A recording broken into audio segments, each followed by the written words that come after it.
Hello, RP people, and welcome back to another episode of Role Playing as Smart People, the podcast where we pretend to know what we're talking about when it comes to all things tabletop. My name is Santa, and I'm glad you can tune in again. Joining us, as always, is Mr. Finer and Scott W., but today we have a special guest. I'll get this right eventually, man. Eventually I'll get this right. Say hello to Kerri Smith. Hello. Hello. Yeah, you guys were supposed to say hello too. Man, we're so disorganized today. No, you said you named the guest, and then there's nothing following that. We wait for instructions. I said say hello to. You know, that there was implied. So anyway, roll the tape back. Okay. Now it stays in how it shows. So Kerri, tell us a little bit about yourself. I am Kerri Smith, she, her pronouns. You can find me at Kerri Smith 2012 on Twitter and YouTube. Kerri Smith 2012. I have quite a few actual plays out on YouTube right now. I have Deadlands: The Crossroads. It's a 14 episode series that it involves 27 players and Exit on Death. So it is with the Savage World system that we're going to talk about today. That's awesome. So how did you get into streaming? Or YouTube, sorry. Yeah, I've always been into like editing stuff. I really have enjoyed editing things like my entire life basically. And so whenever I started playing TTRPGs online, I was like, "Oh yeah, this is going on YouTube. I don't even care if it's good." Yeah, that's kind of how we started our podcast too. We just ended up we ended up talking about so many obscure things with tabletop that we're just like, well, we have to rationalize why we do this. So we created a podcast just for that whole thing. Nice. I love it. Yeah, very true. Yeah. Also, before we get started on the topic, I have a little bit of spring cleaning to do, and Scott, I think you might like this one. Okay. Due to popular demand, I will no longer censor any of the fucks. Yes. Yeah, yes. It's that open season. We will give all the fucks you want. Wait a minute. I need to understand how we came to Bifrost before we cross this magical moment. How did it come by? Well, I had one person message me on Twitter once. He's like, "Hey, why do you censor it?" I was like, "Well, you know, that way it's just a little bit more friendly for the users, everything like that." And then one of my friends, he mentioned, he's like, "Oh, why do you censor fuck?" And I was like, "Oh, you know, mostly just like, you know, if we ever get like advertising or something, it's a little bit more friendly." And then it's funny because my supervisor, he actually checked it out, and he asked the same question. He's like, why are you doing that?" And at that point, I'm just like, okay, too many people are asking, so no more censorship from this episode on any. No, yeah, I got here just in fucking time, didn't I? There you go. That's the spirit. Oh yeah, okay, that's great then. But yeah, sorry. Let's do this. Yeah, so on tonight's topic, we're going to actually be discussing all about Savage Worlds, why we love it, why we think you guys should play it, and also maybe why is it not as popular as it should be. So to kind of get the ball rolling, I figured let's just talk about how did we all first actually find out about Savage Worlds? Some of us maybe way longer ago than others, but yeah. Kerri, how did you first find out about it?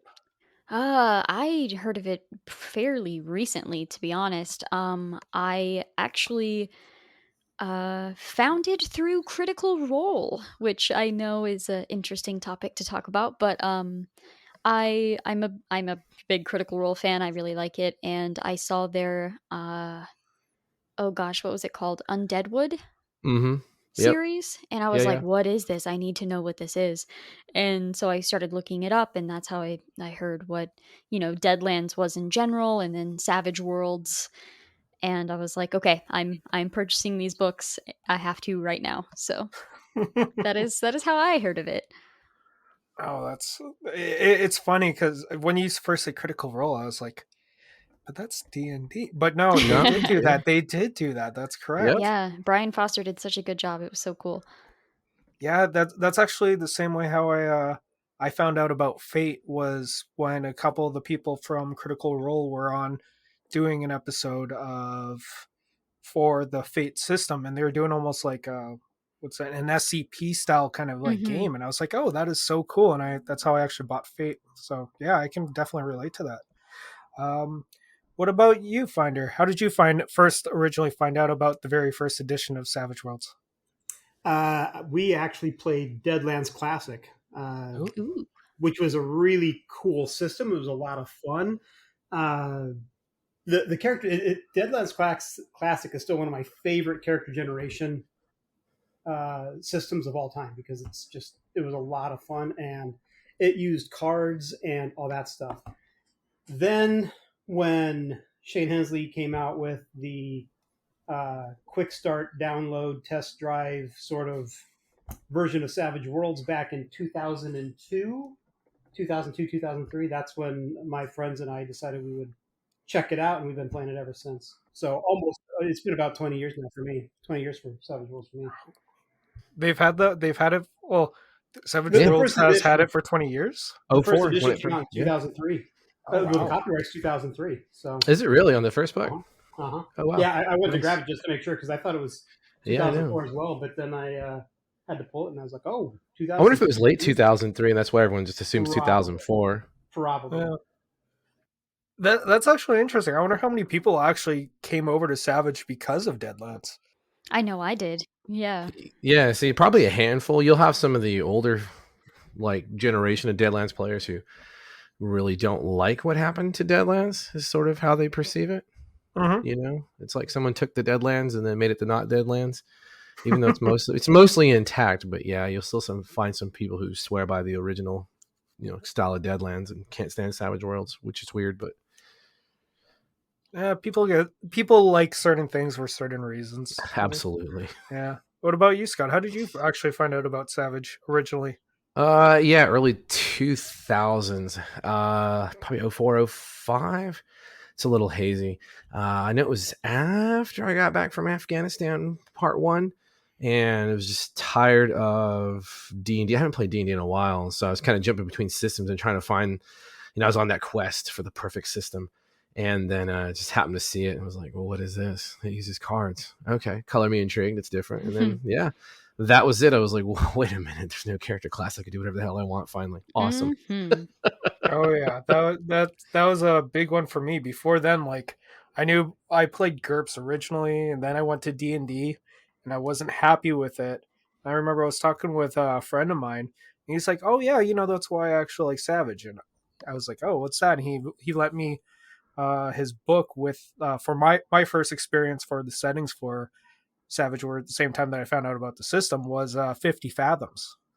And although I have never played that one, I read the rules. I made a couple characters. I was like, this is really cool. And it just allowed me to really let whatever the hell is in my mind and just pop it out. So Yeah. I fell for Savage Worlds from 50 Fathoms, but then I just started buying all the books, and yeah, and that's eventually how I found actually Finder and Scott. So True statement. yeah. So for the system itself, what do you guys think actually makes it so special that keeps people playing it? Anyone can answer. Well, now there's a whole bunch of people. So Kerri, you're a newer convert. So did you play anything before Savage Worlds? Yeah, I was actually all I played was D&D before Okay. Savage Worlds. So that's a good question for her to start with, right? Is to like why Why would you leave? Why did you leave Dungeons and Dragons? Yeah, exactly. Okay, so I was intrigued about how the system would work, and first of all, it was so hard to get out of my D&D brain and learn Savage Worlds. Savage Worlds is not hard to learn. It's actually it's a really simple game to learn, but my brain was like, Dungeons and Dragons. I don't know how to learn anything else. So once I got past that, it was just a very simple game, and like you had said earlier, where we don't have a character class. You're not confined to, oh, you're a paladin, so you can do these things. you Yeah. can quite literally do Yeah, anything. You're not put in a box with that, and I think that's really attractive for some people. They see that and they're like, "Oh, okay, let me give this the shot. You don't have to follow all these guidelines."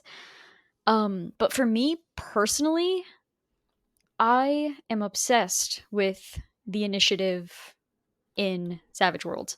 I there am we go. obsessed with it. The fact that it changes every round is so refreshing for me because I thought I just didn't like combat. I was like, "Oh, no, I like D&D, I just don't really like running combat." I'm like, "Maybe I just don't like combat at all." And then I played Savage Worlds and I'm like, "Combat is amazing. We're just gonna put we're gonna draw a new card every time. This is gonna be great.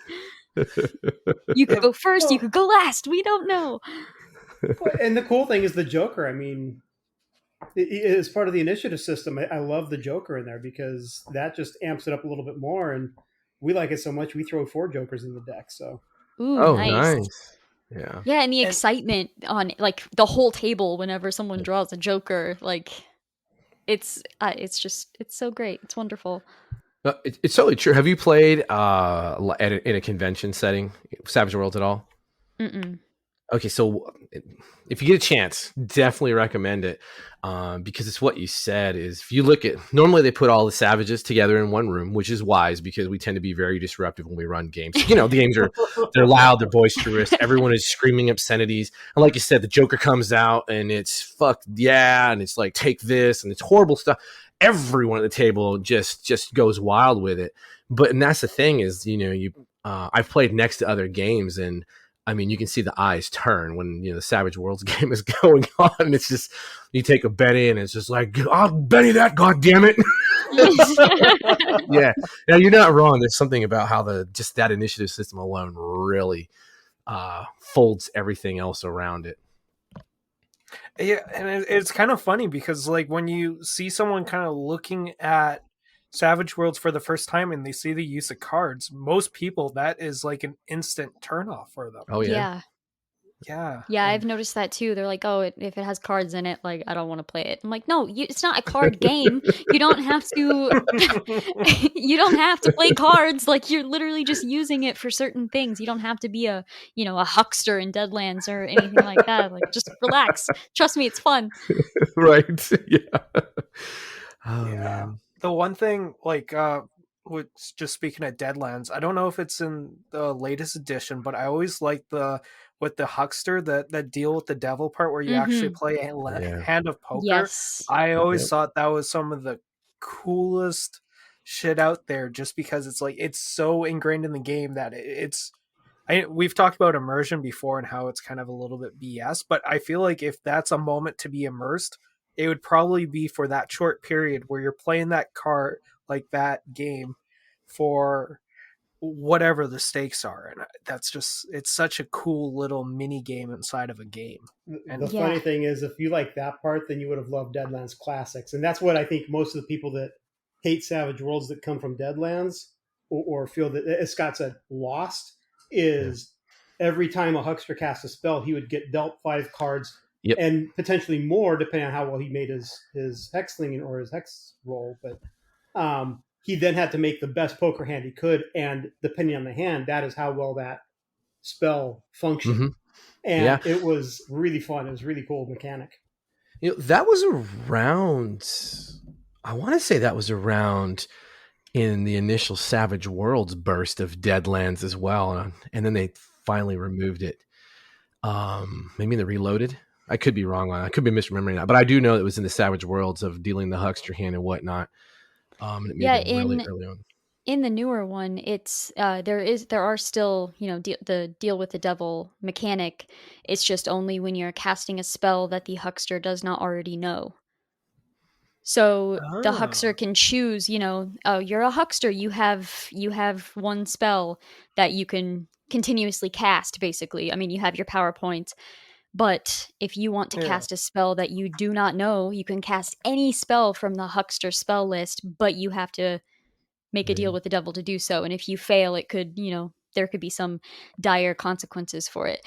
Not to plug my own stuff here, but Deadlands the Crossroads, we had a we had such a good like huckster, and we had a name for this devil. This entity was the Thin Man, and Oh, we had some fantastic scenes between the two of them, and it was wonderful. I'm a huge fan of dealing with the devil, the things you say out of context. yeah. Oh, that'll get clipped. Yeah, clip that'll be on the promo. Yeah, Yeah. yeah, no, I gotta say, like, one of the things, and this might sound a little weird, but like one of the things that I think that makes this system really special is the hindrances that, like, because everyone will always take hindrances because it always gives you power, but like, some extra bonuses, but the hindrances really help you flesh out a character in ways that I think just an abstract point of view won't really do. Like with D&D, you could say, oh, my guy has this, my guy has that, but really there's no real incentive for you to act those up. While Hmm. in this game, it actually says, it's like, well, you're taking these are the things that will actually happen. And you can create some really interesting characters by using the different hindrances to flesh out the character in ways that I don't think many systems really have, like, are capable of doing. No, I agree. It's kind of like role play incentive too at the same time. Like, ooh, Mhm. I have this hindrance. Let me play on that. And then typically your GM will reward you bennies for doing something like that. So, Yeah. Yeah. Also the exploding dice, when that pops off, like, it is the coolest thing in the world. yeah, especially when it explodes like more than once. Right. Yeah, that's the thing. That's the other moment, right? That a table loses its mind Yeah. is like, well, how can we take this dragon down? Oh, 78 points of damage. Yeah. Well, and that's when you talk about it. That's the thing that really drew me and my friends to it as well. Is my friend, anytime he talks about Savage Worlds, like, I love that a goblin with a dagger is just as deadly potentially as a dragon. That you can't enter any fight Yeah, it thinking, like "Oh, we've scales got this." itself. Yeah, Yeah. Yeah, I because love that. you got a lot of folks don't really understand that when they first come into it, is that your entry level novice wild card can hang with the heroic, Hmm. tiered characters pretty easily, and they're going to help Mhm. out. But yeah, there's not. I mean, it can be maybe risky because your skill abilities might be a little bit lower. But yeah, you have the potential of doing just as much damage. Oh, Yeah, totally. And yeah, we were test playing it when I first got it, me and just a few of my friends here at home, and I was like, "Okay, yeah, roll this." And they were like, "Oh, I have a D4, there's no way." And I'm like, they had like a D4 and a -2 or something, and they're like, "There's no way that I can do this." And they're like, "I got a 4." I'm like, "Roll again." I got another 4. Roll again. I got another. Their roll was like 27. oof. And it's funny because I think everyone has a story like that where someone Yeah. who thought something was impossible, and it's great when it happens in these crazy situations. I've had the same thing. It was actually Deadlands. I ran a very small campaign for a couple friends to try and get them into Savage, and we're like going by horseback to a town that I just called Hopeless. Um, and I wanted them to just, okay, how long does their travel go? Because they're in kind of New Orleans, a lot of marsh, everything like that. So I got him to roll just like a horse. What is it? The horse skill? I forget what it's called. Writing. Riding, yes. Yeah. That should have been very obvious. Wow. And he's like, "Oh, I only have a 4." I was like, "All right, well, that's cool. Let's just see." And he rolls a 4, and he gets a 4, and he keeps on rolling a 4, and it's the same thing, but he got into like the low 30s, and I didn't know what to do with that. This is and I me, I'm a very novice GM. Like, I've only run very small campaigns, and I was like, 31. Well, I guess you just teleport there. I really don't know what to do with the situation. Yeah. Yeah. Finder, you got any good stories of exploding dice? Yes. My friend converted his D&D game to Savage Worlds um, after a lot of pressure from us. We're like, dude, let's just convert because we play everything else in Savage Worlds. Let's just get your game there. So he converted it and had these really big, nasty monsters that were supposed to like be really frightening to us.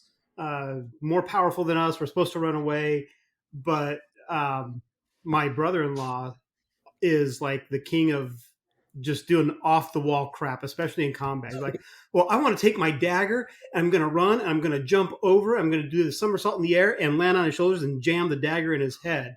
And my friend's like, okay, let's do these rolls. And he aced every single one of it. One shot killed that big bad monster, and our GM from that game has never let us forget that. Every time there's something, this is because I can't have you guys one-shotting them. We're like, don't challenge us, man. We can do it. Right? Yeah. What about you, Scott? I mean, man, there's just it's we've talked about it, right? I mean, it really is. There's Jesus, I've run so many games. But the Eberron game. Yeah. Which moment? Which moment in Eberron game? My favorite for my character was when I jumped off the ship onto that other flying ship and had no flying skill at all, and was able to not only kill the thing but take control of the ship that he was flying and fly it myself and crash it into the other ship. Yeah, and that's the thing. Like, you know, and Kerri kind of pulled on that string a little bit. Is Savage Worlds with your edges, your hindrances, and just the Benny system, all that rolls in. It really makes for the daring do attitude, which I think a lot of players begin to appreciate. You know, like you said, you were in Sharn, you know what, 1,000 feet up in one of the towers, and there was an airship with it was a dragon shard laced. Essentially, it was a Gatling gun, but an arbalist, you know, so magic machine gun. And you know, the Warforged paladin, just this paladin in quotes, just decides I'm going to take this running leap through this window that's now all shattered up, and try to jump over to the other side of this airship so I can start fighting the bugbear that's unleashing on us. And it's just, you know, you might see that in other games, but I think the mechanical side of some systems, such as D&D, might kind of, I don't know, might dull that a little bit in players, slightly. I agree, because you have you have your action, and then you have your bonus action, and it's like you don't feel like you can do all of that. So yeah, I agree with you 100%. Yeah. The other problem that I always had with D&D is you describe what you want to do, and the GM's like, I don't know how to have you do that because you swing a sword. Roll attack? Right. It's like, yeah, it's like, I jump from the tower to the airship. Yeah, you do. Let's have that. Well, and I even remember, like, when I was playing D&D, it's like, every single thing was like, okay, well, I moved here. Okay, now I'm in melee range of this big bad guy. So my guy's going to sit there for the whole entire time. And then it's just like, you're just literally, okay, I'm attacking. You roll. Done. I'm attacking. Okay, now you roll. And then at the end of it, like, it was some sort of, like, big bonus. It was like the person who killed it got to say, it was like, okay, how do you kill them? And I'm like, that's cool, but we should have been doing this the whole entire time. Like, that's the best part. I'm waiting for that creature to die to see what the person actually comes up with. Yeah. Right. And this game, like, I think it does do it more. Like, it does have, you know, the hexes, it has everything like that, but I think it excels when people do theater of the mind more than the actual hex crawl. So, like, and I don't know if that's maybe just because, like, if you look at the, like, for one thing, like, a yard in a little square, like, I'm not too sure if it's a square. Like, what is the measurements actually for Savage Worlds? 1 inch equals 6 feet. Mm-hmm. 1 inch equals 6 feet. Okay. Yeah. I was going to say, I have no idea. Yeah, it's a weird, but like how we talked about this, I think a couple episodes back. It has that, you know, its wargaming roots really show through on how they calculate ranges and whatnot. And yeah, it's kind of a holdover, if you will, and it's a little weird, but I guess it works.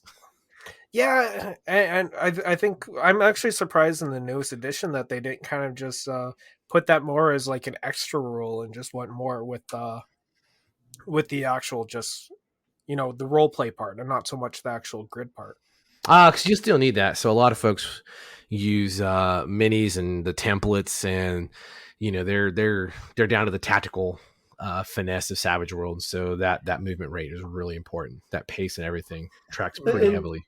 And I'll say, not everybody is good at doing theater of the mind. Scott does a great job, And I I see. think part of that is Scott rolls with a lot of the crap that we say we want to do, and that's cool. But when you're inside a building, like there's we were doing a theater of the mind Deadland scene one time, and we're in a saloon, and there's like multiple levels, and unless everybody is listening to the GM, and unless the GM is giving really clear, good descriptions of everything, it's easy to get lost on where your character is in relation to other characters, other combatants, and all that sort of stuff. And so it's like how I had that scene envisioned was completely different than how the GM had it envisioned. And when I wanted to do something, he said you can't do it. I'm like, why? And so there's this whole big, oh well, you're over here. I'm like, that's not what I thought. I thought I was over here. So that's why I personally like battle maps, because it at least lets people know where they are in general. So Well, so people need to. My suggestion is always people need to let go. So like you can describe a room. What was the one in Eberron when you guys went down in that you found that hideout of the drow, right? And you went down in the basement and there was the monster coming out of the well kind of thing, that worm creature. mm-hmm. Yep. Right, so it's a bookstore. Every human being is okay. Almost every human being has been in a bookstore at some point. So you can visualize. I don't need to tell you. There's approximately 11 shelves, and they're so high. Really, it's like, hey, this is a bookstore. There's shelves everywhere. They run perpendicular to the door. They run parallel with the door. There's a desk in the back or a counter for the clerk. Behind that is a door directly south of that. And then you can kind of go from there, because the reality is it's like, well, where can I hide? Well, where do you want to do? Well, I'm going to try to take cover behind the bookshelf. Can I do that? Yeah, absolutely, you can. Right. Or things like that. And it's getting people to lift up from that myopic vision on the table that you would have and say, look, does it really matter at the end of the day? You're going to, as a GM, you're going to roll far more rolls than the players ever will. So it's not going to kill you when you're throwing what it's the recommendation is like 2 to 3 extras per wild card, and then a wild card on top of that. So is it really going to kill you to allow the player to be like, I take cover, right? Okay, cool Right. story. They have cover. Just let it happen. It's natural part of the game. No, that's yeah, and that, like, not to go back to the D&D system, but that was another thing that I always thought was kind of weird with D&D was their actual cover system and how it worked. Like, it's been a while since I've played that, but I just remember it's like, okay, well, I can't move, shoot, move, so I would always have to put myself like into a corner of the wall where technically I couldn't see him from this position, but we allowed it to kind of move over to the side. And like, I always thought that was kind of odd. While in Savage Worlds, like, if you're shooting from behind cover, the other person can shoot back at you. But maybe that was just my old DM who was doing that. I don't know. I find every time I actually hop into like us doing an episode, I start questioning my own knowledge and tabletop. No, don't do that. Don't do that. Oh no, it's in a good way. I question everything in life. So that is healthy. Yeah. Yeah. Oh yeah. Yeah, and I think another thing that kind of makes like Savage World so special is their settings are never completely straightforward. They always have a nice twist to them. Like, if you think of like Deadlands, it's like it is a Western game, but it has this whole crazy backstory behind it. Or you look at ETU, which is pretty much like a Buffy the Vampire Slayer type esque game, but you're all college students who have no knowledge of actual ghosts and all that stuff, but you're thrown into this world, but you still have to do all your grade stuff. And I thought they always add in these really neat mechanics into every single game that is very specifically for that, like Rippers, the the class system that they have, which I don't think is everyone's favorite. And it's kind of hard to RP that one a little bit, but it's a really cool. Like, Wait, I what? love how Rippers? Rippers is hard to Rippers. RP? No. Just like the class system. Like the upper echelons and kind of and don't really deal with the poor working class. And I always thought that part was a little bit hard to run more for a GM perspective, just because you're supposed to have this group of people, but they can't interact outside of their jobs. But and that part I always kind of thought was hard. But they always have these neat little mechanics, neat little twists to every single setting that they release that really makes it unique in its own right. Speaking of settings like that, Kerri, what's your favorite Savage Um, World setting? I haven't played many of them, but I am absolutely in love with the Deadlands setting. I'm about to actually try Anal as Oh. well, so that one will be interesting. But yeah, I love Deadlands, which is weird because I'm not like a Western fan at all, but all of my campaigns are always super horror based. So I think it's like the eldritch horror that got me. I'm like, an eldritch horror Western is fine. Um, so yeah, I love Deadlands. I love it so much. I mean, also, it was fun. I played a short, I think it was probably 2 or 3 sessions of that because we created really stupid characters and had a TPK. Nice. It's like, oh, here comes help. Let's attack them. It's like, what? That's what we did. So, What's the premise of that one? Deadlands in space. Mm-hmm. Yeah, pretty much. Yeah. Mm-hmm. Yeah, I haven't heard of that one before. Yeah, they They're on the advanced the World timeline Banshee. a couple of times. Yeah. Yeah, because I know they have the LA Noir one. They also have the Hell on Earth one, Mm-hmm. which that one's just the good guys lost pretty much, right? Yeah. Huh. Yeah, no, Deadlands in space. That's weird. Mm-hmm. Yeah, I it's a haven't thing. played it yet, but I'm excited to give it a shot. Now, are you going to do a actual play for that one too? I assume. I am actually going to be a player in that one, Oh, which is okay. rare, but I don't think we're putting that one up. I'm not entirely sure yet. Okay. That's the Far Funsies one. Mm-hmm. Oh, now you're gonna get a bunch of your fans just like, Yep. we need this out now. We can beep out when she says what she's going to play next, and then they'll have to keep guessing. That's Ooh. perfect. Yes, like please. That would be Okay, it'll be beeped out. Right. That's Wait, hilarious. don't just beep it because you can stop the vocal, right, and then come on yourself and say redacted, and then bleep right Yes. back into it. Okay, I will do a redacted. That's great. You got to enjoy it. Amazing. Or I could just make it really hard for him. I'll lower down the bass and then I'll reverse it so she's talking backwards. There you go. So if they really wanted to, they could figure it out. But exactly. Oh, this is why no one likes us. No. Now every system tends to have a flaw, no matter how great we think it is. Can you think of anything that this system might have a flaw in that some people may not actually appreciate? Like why they may not like the game in the first place or the system? So anyone who wants to start, because I know this one's not exactly the easiest one to answer because we got a bunch of diehards in here for our Savage. I think I actually have 2 different answers. Ooh. Okay. I have one from more of a like GM standpoint where it's more of a design thing rather than a game mechanics thing. Mhm. But why, when I look up, something in the book, it's like it's going to be on this page, or this page, and they're all totally unrelated from each other, but for some reason we've spread out the information on all of those different pages. So that's just something that kind of eats at me a little bit because I'm like, I just want to know how exhaustion works. Just point me to the page. You're not wrong. It's a cardinal sin in kind of modern book design of like everything you need to play that moment should be on that page, and it is much easier said than done. I will tell you that. Yeah, and I'm used to it now for sure. Like looking it up, but when I was first starting, I was like, I do not understand why we put this in 5 different places.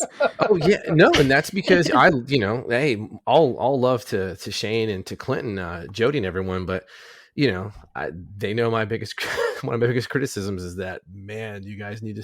It definitely needs to not be a technical manual, please God. Oh, it hurts my heart sometimes to read. It's just like, oof. So what would you say is number 2? Number 2 is something that I've definitely heard more of. Here it comes. Uh-oh. Yeah, do it. Say it. Something I personally just it's not a problem with me because I just don't put it in my games at all. But a lot of the like historical racism and Oh, stuff yeah, like from that. Deadlands. Yes. Yeah, And even like other places too. Like even Deadlands Lost Colony, there's like that, knockoff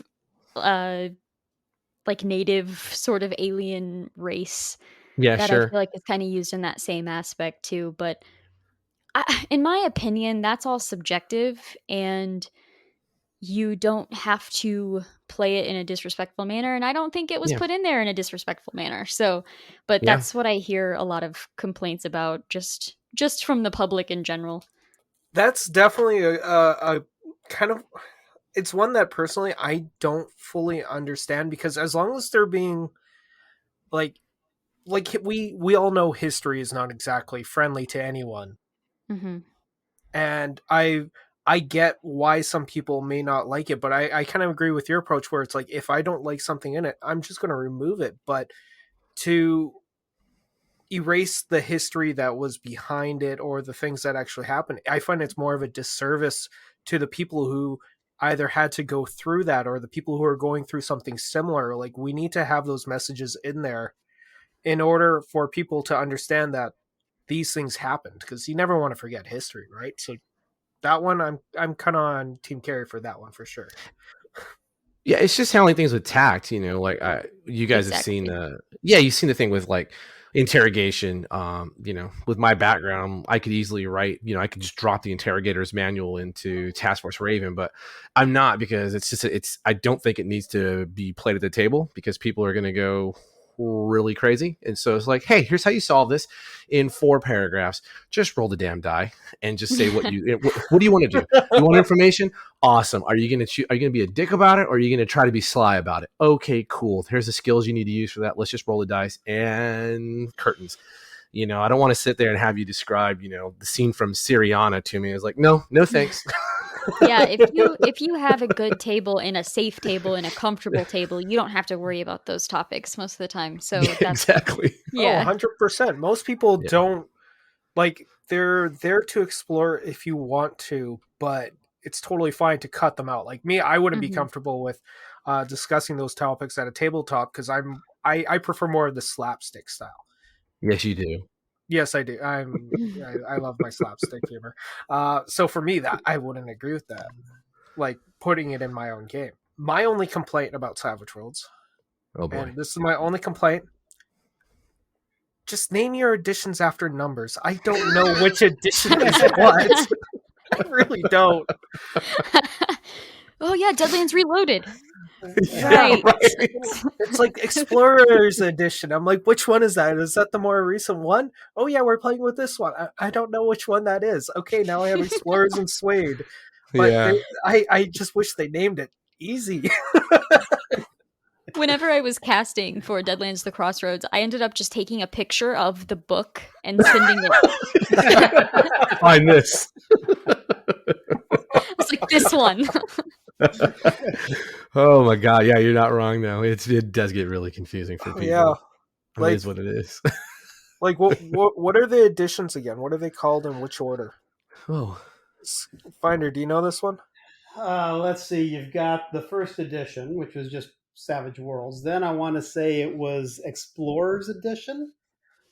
No, yeah, no, Swix came later.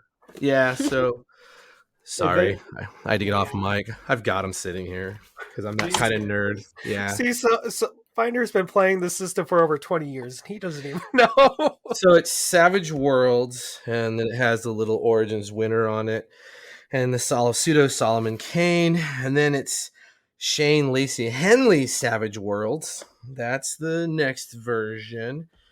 And then it was Explorers Edition, and then Deluxe Explorers Edition, and now Suede. Yeah. Yeah. Yeah, they could have used better names. How dare you?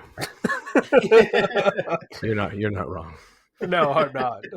I'm wrong about a lot of things, but I will die on this hill. Yeah, no. What about you two? Do you guys got any negatives? yes. Oh, here The it negative goes. is there's a lack of sex moves. Oh, God damn you and your sex. Hate you so much. Oh, God damn you! I hate you, Finder. My God. Oh, Oh my God. You know No, what I'm gonna do? I'm gonna finish Raven. I'm gonna put everything else on hold. And I'm gonna make a setting just for you, Finder, and just not release it to anyone but you. And you use the cards exclusively like solitaire, and then just Savage Worlds Masturbation Edition. oh God. no. I feel like you might need. I feel like you might need a little background on this because coming out of the blue, this may seem really fucked up, which it is. I can imagine there's a really good story here, and I'm excited to hear it. Yeah. It's going to be a big letdown. Yeah, Scott, you got the most hate towards us, so you go. I don't have that much. I don't. Okay. So I'll be 50 here in a couple of months, and I've been married for almost 30 years, and I don't need to pretend to get off at a table with a bunch of other people. Right? It's just that's not for me. And while I may love Dungeon World in my heart, I just cannot get behind the Apocalypse World sex moves and Monster. That's just not for me. And it just, I don't know. To me, it's no different than talk about torture or, like you said, let's get in there. We're going to dress like the Klan tonight. Like, no, we're not. No. Nope. Let's just, unless we're going to do a Brother Where Art Thou version of how we're going to interact with the Klan, I might be on board with that one because that'll at least be funny. But I know you're going to try to say something terrible while we're doing it just to try to get under our skin. So even then, let's not do that. Same thing for sex stuff. I'm like, I can't do this. And yeah, I forget I think this was just us shooting the shit off like online, but we were talking about PBTAs, and the one thing that rubs us all the wrong way, no pun intended on that one. Terrible person. And Scott, like I mentioned, I think it was either Scott or I mentioned about the sex moves, and then Scott went on a tangent about how much he hates them. Sorry. And then after that, it's just we started commenting whenever Scott was saying, "Oh yeah, this is a good game," and then in the comments I'd see Finder like writing something, and he's like, "Yeah, but there's no sex moves." So, to be clear though, I've never played a game where that was even a thing. So when Scott mentioned it was powered by the Apocalypse, I'm like, what? There's a codified mechanic for that in the game? That was really weird to me. So yeah, and it's in a good chunk of them too. Yeah. Well, I mean, like I said, whatever. If that's how you get down, that's how you get down. You'll never find me at a con playing Monster Hearts nor Apocalypse World. Yeah, to each their own, but I'm good. Yeah. Thank you. Yeah. Come on, bro. Don't you want to totally talk about how you seduce my character? I do not. I'm good, sir. I'm going to the bar. I will be done with this game now. Now, in all seriousness, though, I don't know that there's any rules in Savage Worlds that I don't like. There are plenty that I ignore. I rarely ever use encumbrance. Are you even playing Savage Worlds, bro? I am.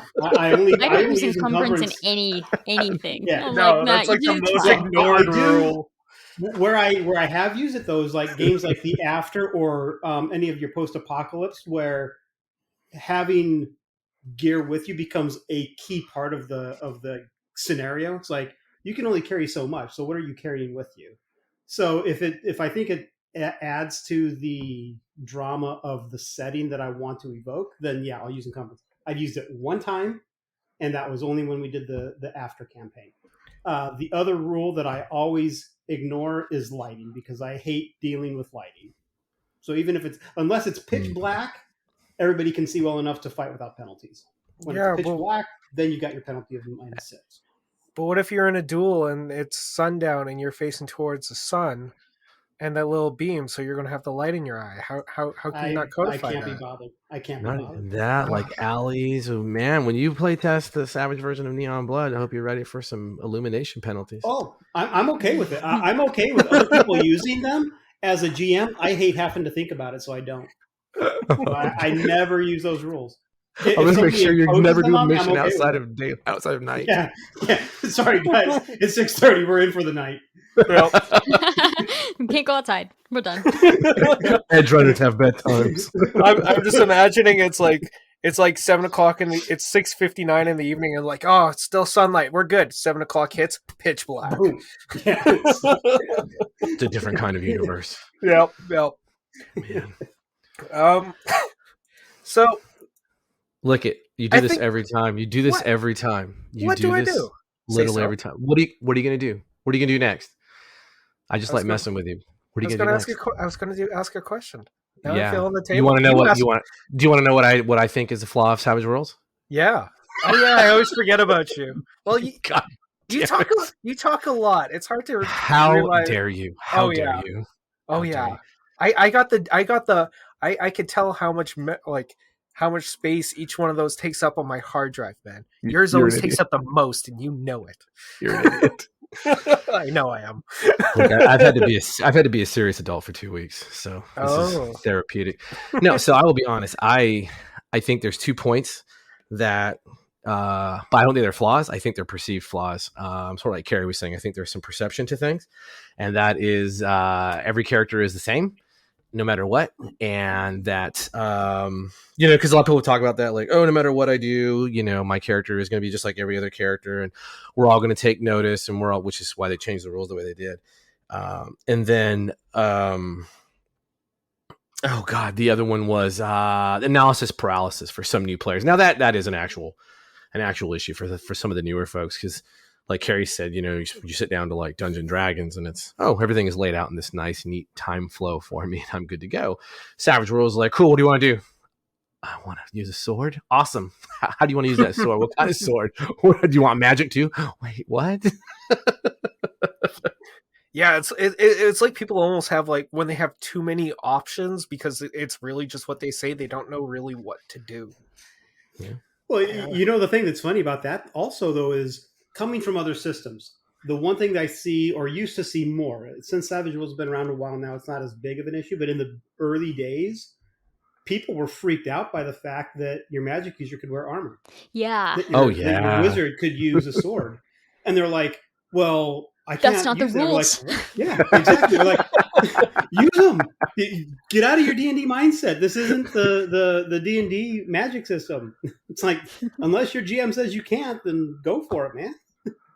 Something I'd like to add with the every character is the same sort of thing. I don't know, like, again, I just got into Savage Worlds and Deadlands, and I don't know how it really was before this edition that we played with, but I was afraid of that because when I cast, I did not let anyone know who anyone else was playing or what character type anyone else was going to be. So, there was no comparing classes or, quote unquote classes, character types or anything like that. And so we had, multiple mad scientists, we had multiple gunslingers, of course, but they were all different because of the hindrances. Because of the hindrances that they took, that made each character entirely different from another. You compare the 2 gunslingers, and they are polar opposites. Yeah, they can shoot a gun, but their characters were played so insanely different. And I don't know if that was just the luck of having really awesome players, or how that fell, but they were all vastly different characters, and it was fantastic. Very cool. I honestly, I've never thought of that, but yeah, like every game I've played with Savage, nobody ever says, "Oh yeah, I'm playing the healer, I'm doing this." Well, when D&D or any kind of game where there is classes, you always hear people say, "Hey, I would like to play this." Even like when we're playing Dungeon World, it turned out to be just we all kind of rolled the dice, and whatever we got. But usually, like, you'll hear discussion about, oh, I want to play this or this, so then people are like, okay, I'll let them have this. I never really thought of that, but yeah, every Savage game I've played, nobody's ever said what they're playing. It's just nobody ever played the same thing, and I've never worried about it. Yeah, no. Oh. No, I will say healing might be more important in Savage Worlds as a power. Wait, you mean I can't take a long rest? It's sundown, man. I can't go out in the dark. I mean, you can take a long rest. It's gonna be a real long ass rest for your character. So I Said can ask Daddy, my what's your next question? I now? can ask my question. You're not going to yell at me. Shut up. Okay. I noticed he made no promises there. Right. Yeah. No, I know he's going to yell at me. He yells at me all No, the come time. on. I do not. All the time. You should hear the abuse the moment that You should hear the unedited versions. So why do you guys think that it's like Savage Worlds itself is actually not that popular? Yeah, because it seems like it has mass appeal. It has tons of creativity. It has multiple settings without having to learn any additional rules for the most part. And the rules themselves are really easy. You would think, compared to a lot of other systems out there, that it would be a shoe-in for becoming one of the bigger ones to maybe not rival D&D, because that Critical Role kind of keeps that in check. But like you hear, as soon as you hear Pathfinder, people know what you're talking about if they've played D&D. There's systems that people know about, but for some reason Savage isn't. Why is that? Kerri, why don't you start off this? Or no, Finder, you're going. Finder, I heard a word. I was gonna say going. Kerri, because I'd be interested in Kerri's thoughts on this one, because she is newer to the system. I have my thoughts, and my thoughts probably align fairly closely with Scott's, because we're grumpy old men. Yeah. But I'd love to hear Kerri's thoughts on that one.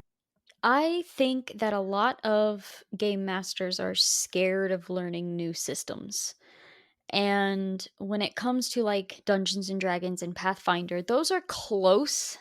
Like they're very similar when it comes to the system itself. Granted, in my opinion, there's a lot more to Pathfinder, but I just feel like looking at an entirely different system, for me, it usually comes down to, oh, the GM doesn't want to learn that, or oh, the players aren't interested in playing something new. I think it comes to not wanting to step out of that box, so then people don't even bother looking into it or learning about it at all. Like, I can tell you, if I didn't watch Critical Role, I probably would not have heard of Savage Worlds, because it was just coming across the video that I was like, oh, what system is this? Let me look this up. And I sought it out. So I think it's just overshadowed, and I think that's just the sad part of it. It's a very excellent, fantastic system, and I just think it's overshadowed by D&D and Pathfinder, like a lot of systems are, but I feel like that's its main hindrance. I think you're kind of hitting it on the head right there, because there's been a few times where I've tried to approach people and like, hey, do you guys want to try out this? And I've pointed out like Savage Worlds, and a couple of them are like, yeah, let's play that, and the other ones are like, no, we want to stay with the same system. And most of the time it does come down to the fact that people just don't want to learn something else. They're usually comfortable with that. Like, how many stories have you heard about GMs who want to try something differently, and they approach their group and they're just shut down on it because the players still just want to play as a bard, as a ranger, as a fighter. They kind of just want to keep things the same. Yeah, they're happy with what they're doing, but they don't understand that, like, hey, this is a lot of fun too. You could have a different kind of fun. Come over here. Well, how about from the old crew? What do you guys think? So my thoughts are, one, you've already said D&D is the 800-pound gorilla in the room, and it does overshadow everything. It's a big moneymaker. I don't think, and this is, I think Matt Mercer does a great job. So I'm not bashing Critical Role. I don't watch it myself. I watched some, and I love the way he tells his story. So kudos to him. That's not doing any favors to other game systems beyond D&D, though, unless you can get them into that one-off sort of scenario where they do a different system like Deadlands or Savage Worlds in that one. Because people see Matt Mercer and that becomes their vision. Oh, we can do stories like that too. And they go to the system that he's using. So that popularity, I think, has helped buoy up and boost 5E's already loud signal.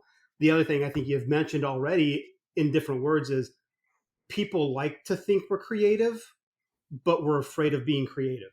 And so we get stuck in, well, I'll play D&D because I know what a fighter is, I know what a cleric does, and I can be creative within that box. But you give them Savage Worlds, it's like, I now have to think about what my character is beyond just fighter. I have to do something different now. And so I have to come up with this whole character concept on my own. And I think that tends to scare people. Or it can scare people. When I think, Scott, you mentioned that you've done some things that were somewhat system agnostic, and people don't like it because it opens up a lot of, here's a lot of things creatively that you can do, and people They're like, where are my guidelines? Yeah, exactly. Yeah, that's exactly it. I don't see edges to this paper. I need them. But yeah, I mean that's a great way of putting it, Kerri, because that's exactly it. Here's an open field with no rails. Go at it. I don't know what path to go. Forge one. Forge a path. See what happens. And they're afraid to. So that's my thoughts. Scott? All right, now I'm going to blow everyone's mind. Next question. I'm going to take you on a memory trip of actually. Hold on. Actually, so and Deluxe Explorers Edition, Savage Worlds was at its peak hotness because Wizard of the Coast had made 4th edition, and it was hot garbage, and everyone knew it because you can look at the IC2V, which is it's basically a repository of sales for all nerd shit. And they have role-playing games on there, and they rank them by quarter, and you can see what happens. So at that point in time, Pathfinder was dominating, in the top 4. D&D was off and on the top 4. Savage Worlds was number 2, number 3. Really? For a very long time. It was actually a very wide selling role playing game. Yes, it was incredibly popular. The Facebook, Jesus, I'm so boomer. The Reddit group has almost 16,000 users, signed up to it. The Facebook group, the Discord group, it's only growing. But yeah, at one time, Savage Worlds was incredibly popular. It outsold Dungeons and Dragons and outsold a lot of other games. And then the 5th editioning happened. And nothing is more valuable or precious to nerds than nostalgia. And yeah, when they said that, new D&D would be backwards compatible and all the things, which that's a separate argument. But yeah, that sort of got everyone into it. And how I have everything for 5th edition, and it's that warm, comforting feel like, I know these words. They're so familiar.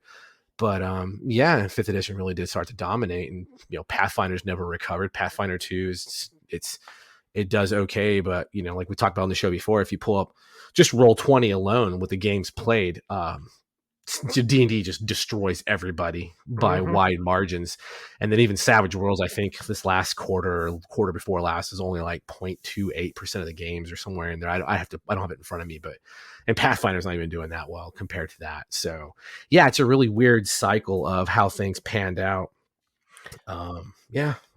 I have one other thing that I think could also be attributed to it. And it's actually something we touched on a couple episodes again, but it's their own licensing that I think might be holding them back. Because and now just hear me out, because I know you and Finder, you both can actually, you guys are able to like release something under Savage Worlds. But what is one of the best marketing things for any new RPG right now? Kickstarter right now. And unfortunately, like with 5e, where you do have the 5e compatible, where you're allowed to do that as long as you omit certain things, or even Morkborg or Mothership, or any of those ones that have really taken off, which have said, I love Mothership. We played one game of it, and it was so fun. Mothership. I can't wait for the full release. I'm so excited.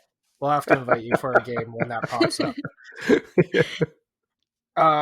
But with those games, which now they're more prevalent in conversation with people who listen to RPGs than Savage Worlds, and it's just because Kickstarter itself allows for more people to see something than ever before. And if you're only saying to certain people, okay, you can release something on Kickstarter, and you can too, and you can too. But these other guys who have really great ideas, but just who don't want to go through the licensing thing, so they'll go hop onto the 5e bandwagon because they know they don't have to deal with it. You're losing all those really cool settings that could potentially just be transplanted over into Savage because of the closed license. And that's my opinion. When it comes to a marketing perspective, they don't really have much besides deadlines. No, I mean, you're not completely wrong. So any Kickstarter not Pinnacle does not do Pinnacle numbers. Mm-hmm. You know, I think we talked about that before. I haven't seen one that really does Pinnacle numbers. That doesn't come directly from them. But, and the swag, yeah, a lot of folks seem to be content with that because they just want to make something and get it out in our nerdosphere, which is fine. You're just, as long as you can get your creative, I guess your artistic designs out, it's also therapeutic. But yeah, I don't know. Like I was bound and determined to become an ace, and so I don't know. What is your game? So funny enough, the things I've done for Savage Worlds, particular, was I did the narrative action chase deck before they did it, because I really didn't like their chase mechanics whatsoever. And then I did a big old thing of pilot edges because there was a conversation I was having with one of my players. We were playing a science fiction game, and he was like, "Wow, there's nothing. I have Ace. That's awesome." And I was like, hey, you know what, bro? Hold on a second. So I did some of that, and that needs to be cleaned up. And so I had the Ace since then, but I didn't really do much with it other than those two things. And then I produced some OSR type games just because it was easier to work with. It's a more familiar system. And at the time, I guess, like kind of like you all were saying, is I subconsciously could read the room of, OSR is sort of that new hotness that's selling really well. And, so I wrote a fantasy game for an OSR setting, which treated magic as being serious. And I wanted to make magic feel special. And then the one that just came out that I wrapped up is Neon Blood, because there was no real cyberpunk game, a hardcore cyberpunk game for an OSR D20 style system. So I did that, and now my Kickstarter is running now for Task Force Raven, which is the first Savage Worlds full setting that I'm doing. It's Special Forces versus the Occult. Oh, interesting. So, yeah. I don't know what I was expecting that last sentence to be, but that wasn't it. You're not alone. I will say that the people have had a mostly positive. Like, wait, what is happening? And they give all these examples, and I'm like, yeah, that would work. It's just like, oh my god, Delta Green cross with SCP. Yeah, you could do that. That's totally fine. Nice. Yeah. So. Yeah, that'll be. As someone who's kind of play tested a bit of it, it so far has been a lot of fun. Yeah, we'll see. The first round didn't really count, I guess, but you guys got a gin tore through your asses. So it's designed to be a little deadlier than normal Savage Worlds, but on purpose, because your operators don't start at novice. You start fairly well skilled. That's for Have you guys heard of Street Wolves? Yes. Yeah. Yes. That game looks amazing. Yeah, I'm really excited for it. What is Street Wolves? It's everything. The 80s one? Yes. Yeah, here I have the page pulled up. A retro-futuristic, synthwave-inspired action-adventure RPG setting for Savage Worlds. Yes. It's actually one of my best friends in the TTRPG universe. Yeah. So I'm excited. I'm really excited. Oh, very cool. Yeah, I saw that and was just like, oh, this is right up my alley.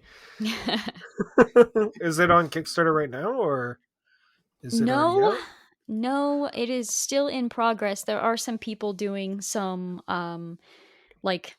sort of test plays of it. I think Percentile Vice has one up, and then Todd Moonbounce has one up as well. They're really good. You should check them out. The jump start's on Drive-Thru RPG for free, so yes, they did a jump start. Yeah.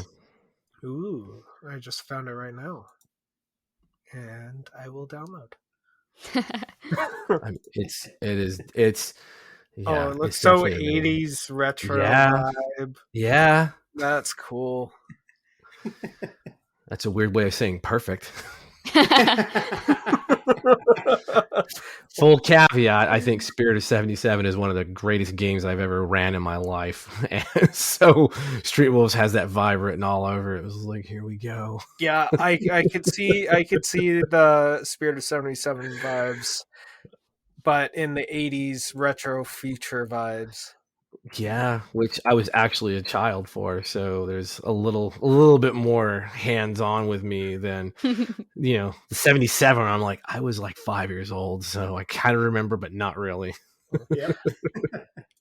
Spirit of 77, for anyone listening, that's a game. It's a PBTA system, but it's pretty much the 70s action cop movie type style game.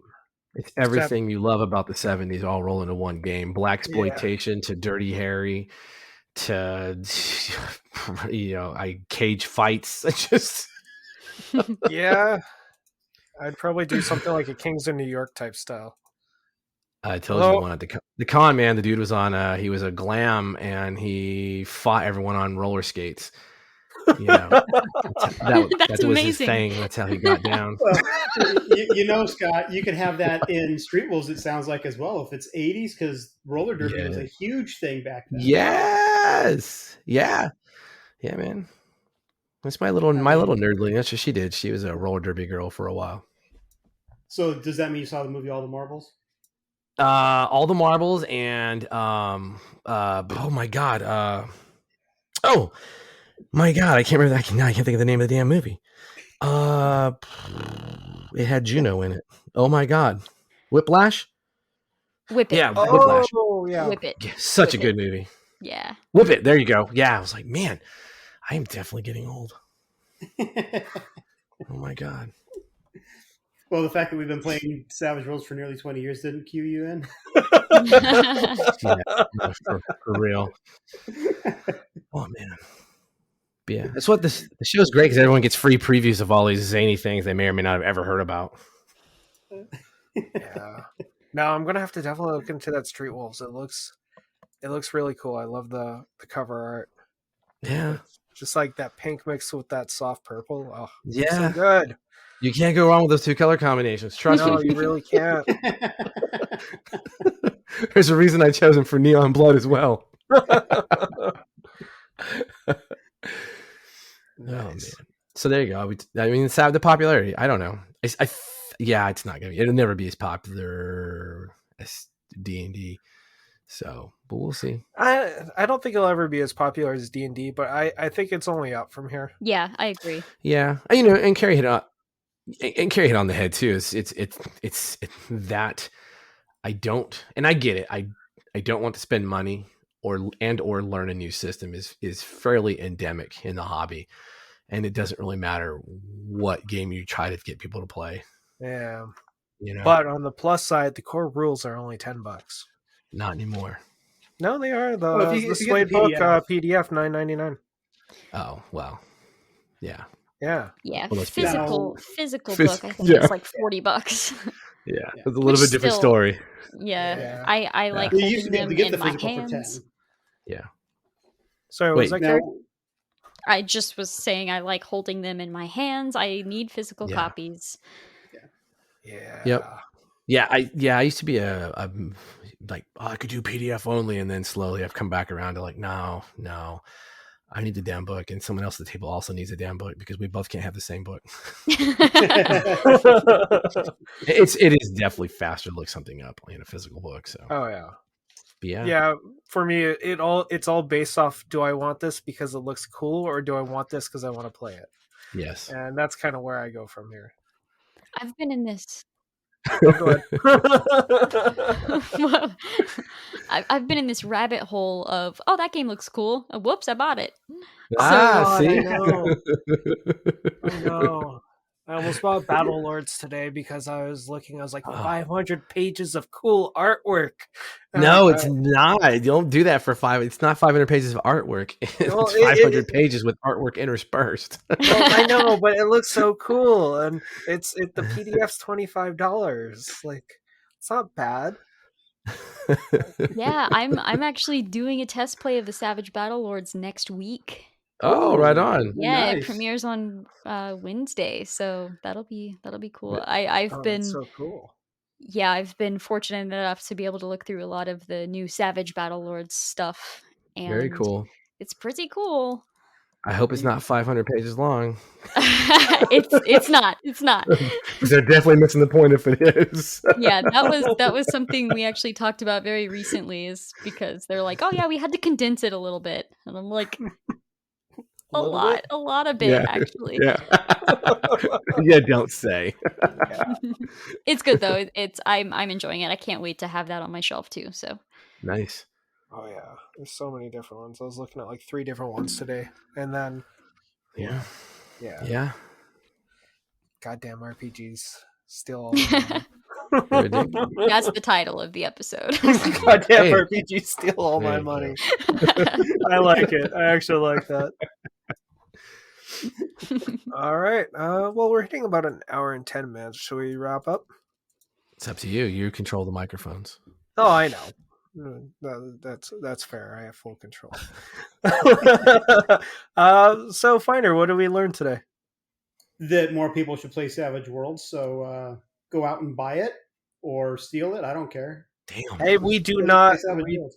Don't steal. We don't endorse Very stealing. I don't want to get Santa in trouble. Yeah, that was all Jesus. for comedic effect. I get it. It's not our concern, but you should Damn. buy it legally. Buy it legally or kill puppies to make a deal. Oh my Damn you god. and your puppies. Oh no. Damn, just redact that too. Yeah. See, I'm trying to start some controversy for Savage Worlds because that controversy back in the 80s really helped boost the signal for Dungeons and Dragons. No, it's not for Savage Worlds. That's controversy for us, and I don't want to hear it. I don't want to hear it on Twitter. That will not go the way you think it will go. No, not at all. Which is how most of my plans go, even in game. Correct. Eventually, it's like whenever we have someone new on, they're just going to hear things and they're going to be like, "What the fuck is wrong with you guys? Who What the about fuck are killing?" these guys? Yeah, like we Jesus. do not endorse killing puppies. Finder might. I'm not too sure anymore. He brings it up too much. It doesn't matter to me one way or It's like the truth wants to get out, right? Nothing Yeah. against dogs, but Oh my god. you know. God, and okay. You said you have and- control of the mic, right? You just can just Right? kinda- Yeah. Yeah, here we go. Mute. Okay. Oh my he's muted. god. Yeah. Oh no! Look, Finder actually got muted and he left the room for the night. Oh, Yeah. he didn't leave. Anyways, I think RP people, that's all the time we had for today. If you like this episode, shoot me an email at rpsmartpeople@gmail.com, or if you didn't like this episode, send me a tweet on Twitter at rpsmartpeople. I'd like to thank Kerri Smith for joining us today. It was a pleasure to have you. This was really fun. If you want to come back anytime, besides Finder, he's unmuted. 1 second. He's back to me. If you want to, besides Finder, if you'd like to come back at any time, you're more than welcome. We have a wide array of topics, but yeah, thank you for coming on with today. Yeah, thanks. Yeah, thanks for having me. Fuck Finder. All right, folks, have a good one. See you next week. And the link for Kerri's stuff is going to be in the bio of the episode. There Check you it go. out. Her shit's pretty good. Like and subscribe. I'm like and subscribe. Tell your friends. Tell your families. Tell the person across the street right Her now. channel is under attack.